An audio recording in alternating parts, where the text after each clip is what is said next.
اور میرے محبوب مبارک ہو، تیری امت میں ایسے لوگ بھی ہیں جو اپنا منہ خالی ہلا رہا ہے، بیوی بھوکی بیٹھی ہے، چراغ بجھائے بیٹھی ہے اور اپنے ہاتھ کو خالی چلا رہا ہے، اور میرے بندے کا پیٹ بھر رہا ہے۔ اور میرے محبوب مجھے اپنی عظمت کی قسم، میں تیرے ان دیوانوں پہ جنت واجب کر چکا۔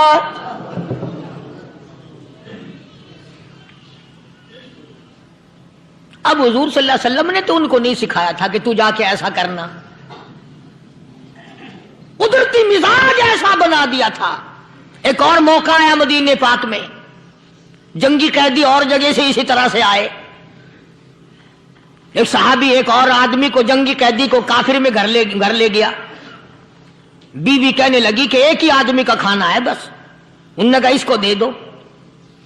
وہ کافر جنگی قیدی کہنے لگا جی آپ بھی کھائیں، کہنے لگا بھی بات ہے صاف، ایک آدمی کا کھانا ہے، تو کھانا کھا، میں درخت کے پتے چبا لیتا ہوں۔ وہ کہنے لگا میں کھاؤں گا پتے، انہوں نے کہا تو رئیس آدمی ہے مکے کا، میں پرانا غریب ہوں، مجھے پتے چبانے کی عادت ہے، تیرے پیٹ میں درد نہ ہو جائے، میں عادی ہوں پتے چبانے کا۔ اس نے پتے چبا لیے۔ کافر مسافر اور مہمان جو تھا جنگی قیدی، اس کو کھانا کھلا دیا۔ دوسرے دن پھر ایسی نوبت آئی، اس نے کہا آپ بھی میرے ساتھ کھانا کھائیں؟ نے کہا نہیں بھائی تو کھا، میں پتے چبانے کا عادی ہوں۔ 2 دن تو اس کافر نے کھانا کھا لیا، اور جب تیسرے دن اس کے آگے کھانا آیا، انہوں نے کہا بھائی تو ہی کھا، بس اتنا ہی کھانا ہے، میں تو میاں بیوی ہم تو پتے چبا لیں گے۔ اور کہنے لگا مدینے والوں تم خود پتے چباتے ہو، دشمنوں کو کھانا کھلاتے ہو، آج میری بھی ایک شرط ہے، پہلے کلمہ پڑھا پھر کھانا کھلا۔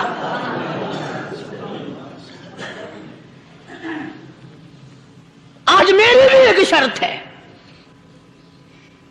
2 دن کے عمل نے کفر کو مٹا دیا، اسلام چمک گیا۔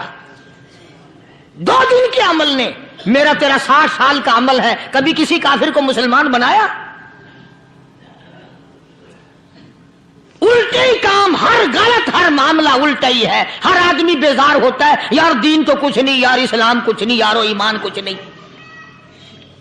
اسی کو قرآن کریم نے للکار کے آواز دے کے فرما دیا لوگوں ایسی گڑبڑ نہ کرو ورنہ میں وہ خدا ہوں فَأَخَذَتْكُمُ الصَّاعِقَةُ وَأَنْتُمْ تَنظُرُونَ۔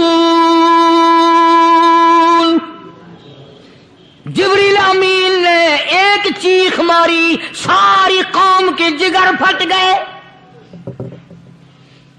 میں وہ خدا ہوں لا تركضوا وارجعوا إلى ما أترفتم فيه ومساكنكم لعلكم تسألون۔ لوگ مکان چھوڑ کے بھاگتے ہیں، ماحول چھوڑ کر بھاگتے ہیں، معاشرہ چھوڑ کر کے بھاگتے ہیں۔ خدا کہتا آؤ جن مکانوں پہ تمہیں ناز تھا وہ یہ کھڑے بھاگ آ رہے ہیں۔ اسی کو قرآن کریم کہتا ہے ان الذین قالوا ربنا اللہ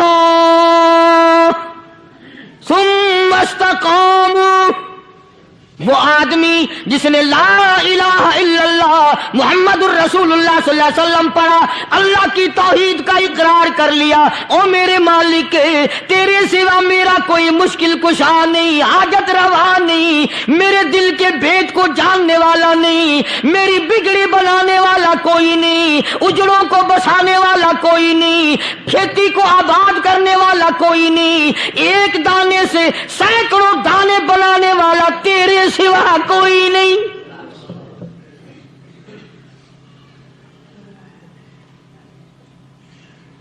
کھیتوں میں جاؤ، کبھی یہ تو سوچو کہ دنیا میں حکومتوں نے کتنے مل لگا رکھے ہیں، چینی کے، شکر کے کتنے مل ہیں، کتنے ڈیپو ہیں، پھر بھی قلت ہو جاتی ہے۔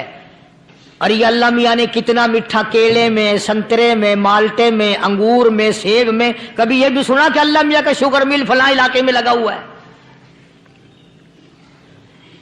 کبھی یہ تو دیکھو کہ یہ قدرت کاملہ کے سوا اور کون پیدا کر رہا ہے؟ فرمایا جس نے اللہ کی توحید کا اقرار کر لیا، محمد عربی صلی اللہ علیہ وسلم کی ختم نبوت کا اقرار کر لیا، خدا کے بعد خدا کوئی نہیں، مصطفیٰ کے بعد نبی کوئی نہیں۔ پھر قرآن نے شرط لگائی ثم استقاموا، پھر اس پر جمع رہے، ڈٹا رہے، یوں نہیں کہ کبھی ادھر لڑک گیا کبھی ادھر لڑک گیا۔ لوگ تو بدل جاتے ہیں، لوگوں کا کیا ہے؟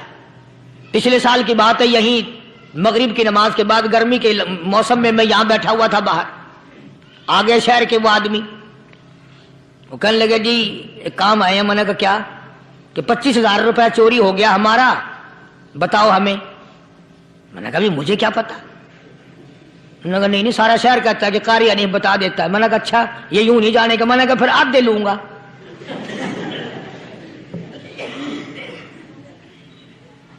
25,000 گم ہوئے ہیں نا، 12.5 میرے 12.5 تمہارے۔ کہنے ہیں دیکھو نا جی بال بچے چھوٹے چھوٹے غریب بچے ہیں جن کے وہ پیسے ہیں۔ میں نے کہا اچھا میں بادشاہ لگا ہوا ہوں؟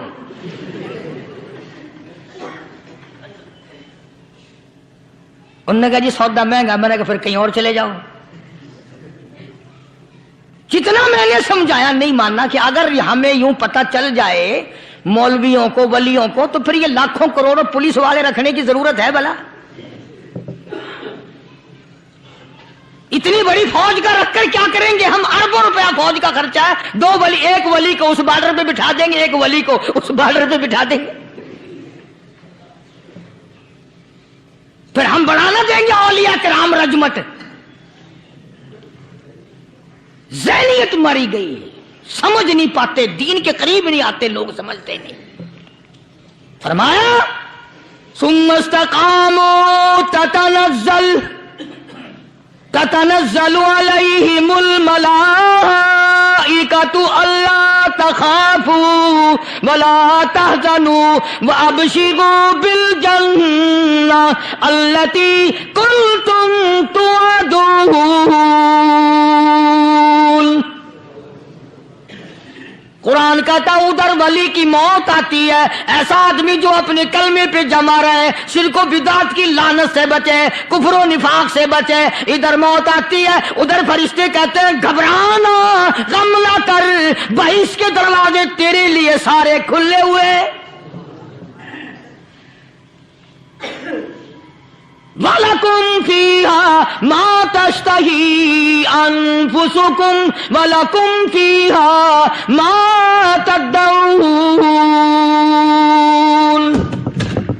فرمایا ہم تمہاری ہر اس تمنا کو پورا کریں گے، ہر اس آرزو کو پورا کریں گے، جو مانگو گے وہی ملے گا، جو کہو گے وہی دیا جائے گا۔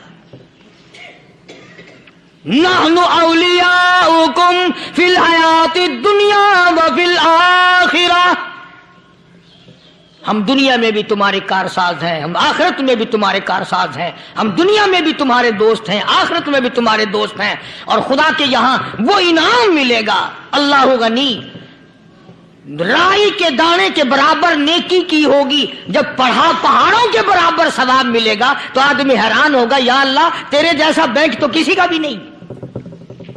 رائی کا دانہ لے کر پہاڑ واپس کر دیا، مالک نے نجات کا ذریعہ بنا دیا۔ فرمایا نزلا من غفور رحیم، یہ مہمانی ہے پروردگار عالم کی طرف سے۔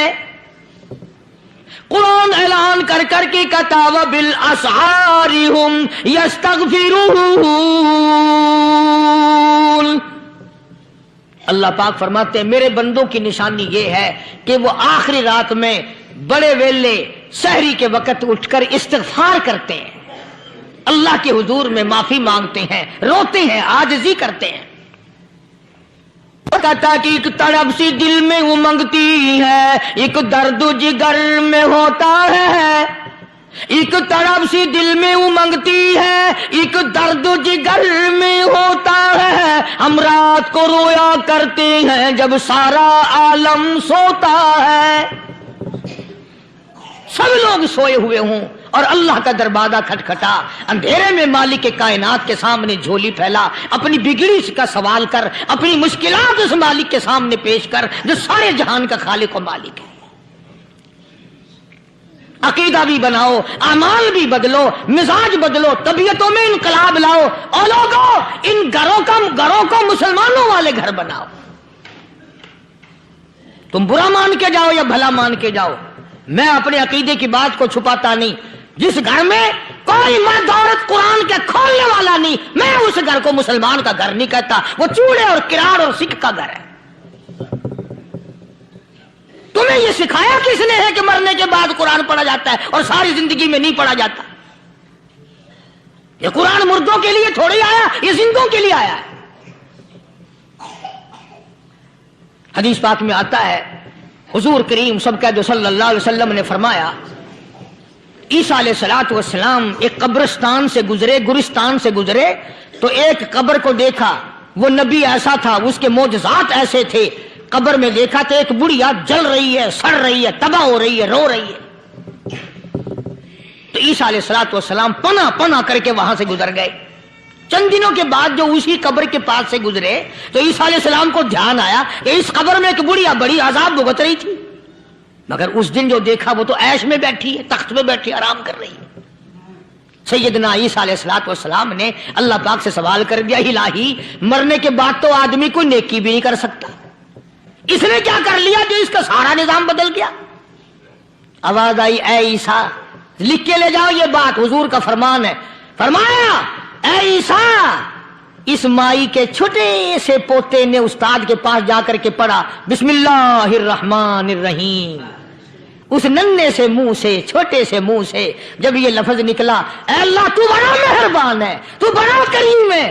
عیسیٰ چھوٹے سے منہ سے جب نکلا، وہ تو معصوم تھا، اس کے منہ سے جب نکلا نا کہ میں بڑا مہربان ہوں، میں نے اس معصوم بچے کے صدقے میں اس کی دادی پہ کرم کر دیا۔ اس کے نام میں بڑی برکتیں ہیں، اس اللہ کا نام لینے میں بڑی برکتیں ہیں۔ گڑ میں مٹھاس ہے، اللہ کے نام میں مٹھاس نہیں۔ ٹافیوں میں مٹھاس ہے، اللہ کے نام میں مٹھاس نہیں۔ تم نے چکھ کے نہیں دیکھا، اگر تم چکھ لو خدا کی قسم دنیا کی کوئی چیز اچھی نہ لگے اللہ کے نام کے مقابلے میں۔ اللہ پاک مجھے اور آپ سب کو اپنا نام لینے کی توفیق عطا فرمائے، اپنے قرآن کی تلاوت کرنے کی توفیق عطا فرمائے، اور اپنا ذکر اور اپنا فکر اور اپنے شکر کی توفیق عطا فرمائے، اور اللہ پاک ہم سب کو یہ ہمت دے کہ مرتے دم تک ہم قرآن سے یاری کریں، قرآن سے وفاداری کریں۔ وآخر دعوانا ان الحمدللہ رب العالمین۔ پچھلے جمعے کی بڑی شاندار کیسٹ جو آپ لوگ خود سن کے گئے تھے، اور بھی سب کیسٹیں ہیں، بڑی اعلیٰ درجے کی اولیاء کرام کی جو بھی بیمار ہے یا اللہ سب کے دکھوں کو دور فرما دے، یا اللہ اپنے محبوب صلی اللہ علیہ وسلم کے صدقے میں سب کی تکلیفوں کو دور فرما، سب کی پریشانیوں کو دور فرما، سب کی نیک تمناؤں کو پورا فرما۔ یہ جتنے مرد عورت آئے بیٹھے ہیں یا اللہ ان کو قدم قدم پہ نیکیاں اور قبولیت عطا فرما، یا اللہ سب کے کاروبار میں سب کی فصل میں برکت عطا فرما، یا اللہ سب کی نیکیوں کو اتنا بڑھا کہ ہمارے لیے ذریعہ نجات بن جائیں۔ یا اللہ ہم سب کے والدین کی مغفرت فرما۔ میرے حاجی صاحب کے لیے بھی دعا کرو جس کا یہ سارا بوٹا لگایا ہوا، اللہ تعالیٰ اس کی قبر کو جنت کا باغ بنائے۔ میری والدہ کے لیے بھی، سب کے والدین کے لیے دعا کرو یا اللہ سب کی قبروں کو جنت کا باغ بنائے۔ جس کے عزیز رشتہ دار، اہلیہ، بھائی، بھتیجے، خاندان کے لوگ، وسیب کے لوگ جتنے بھی قبروں میں چلے گئے یا اللہ سب کی مغفرت فرما، سب کے گناہوں کو معاف فرما، یا اللہ سب کو اعلی علین میں جگہ عطا فرما۔ یا اللہ اس مسجد کے، مدرسے کے جتنے لوگ خدمت گزار ہیں مال و جان میں برکت عطا فرما، یا اللہ ان کو اتنا دے کہ ان کے گھر بھر دے۔ ہاں کوئی ساتھی بتلا رہے ہیں کوکو کولا کا کوئی ساتھی ہے جہاں بھی ہے، اللہ تبارک و تعالیٰ سے استقامت عطا فرمائے۔ یا اللہ ان سب کو حج بیت اللہ نصیب فرما، سب کو روزہ رسول اللہ صلی اللہ علیہ وسلم کی زیارت نصیب فرما، بے اولاد کو اولاد عطا فرما۔ یا اللہ ہم سب کی اولاد کو نیک صالح اور نمازی بنا، یا اللہ سب کی اولاد کو ہدایت عطا فرما۔ یا اللہ ہم سب کے گھروں کو نماز اور قرآن سے آباد فرما، مرتے وقت کلمے اور ایمان والی دولت عطا فرما۔ یا اللہ ہم سب کی عزت، آبرو، جان، مال اپنی امان اور اپنی حفاظت میں رکھ۔ یا اللہ ساری امت کی مغفرت فرما، سارے پاکستان پہ کرم اور فضل فرما، ساری مخلوق کے ساتھ یا اللہ رحم کا معاملہ فرما۔ یا اللہ ہماری دعاؤں کو نہ دیکھ، ہمارے اعمال کو نہ دیکھ، اپنے محبوب صلی اللہ علیہ وسلم کے صدقے میں تمام دعاؤں کو قبول فرما۔ صلی اللہ علی حبیبہ محمد وعلی آلہ واصحابہ اجمعین برحمتک یا ارحم الراحمین۔